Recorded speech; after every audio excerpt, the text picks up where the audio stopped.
1999ஆம் ஆண்டிலிருந்து 2016ஆம் ஆண்டு வரை அந்த காலகட்டங்களில் தமிழ்நாட்டில் மொத்தம் 34 இடைத்தேர்தல்கள் நடைபெற்றிருக்கின்றன. அதனால 32 இடைத்தேர்தல்களில் ஆளும் கட்சி மிகப்பெரிய வெற்றியை பெற்றிருக்கிறது. அது குறிப்பா நம்ம 1999ஆம் ஆண்டில் நத்தம் தொகுதியிலும் 2004இல் மக்களவையோடு சேர்ந்து நடைபெற்ற இந்த மங்களூர் இடைத்தேர்தலிலும் எதிர்கட்சிகள் வெற்றி பெற்றதை நம்ம பார்த்தோம். தொடர்ந்து 2019 மக்களவை தேர்தல் கூட அதோடு சேர்ந்து 22 தொகுதிகளில் நடைபெற்ற இடைத்தேர்தல்களில் கூட 13 தொகுதிகளில் திமுகவும் 9 தொகுதிகளில் அன்றைய ஆளும் கட்சியான அதிமுகவும் வெற்றி பெற்ற வரலாறு இருக்கத்தான் செய்கிறது.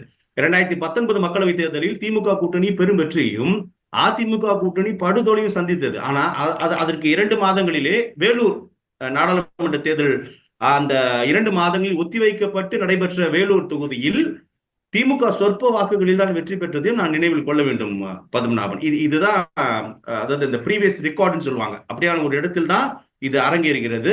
அதனால நம்ம எந்த கணிப்புமே இப்ப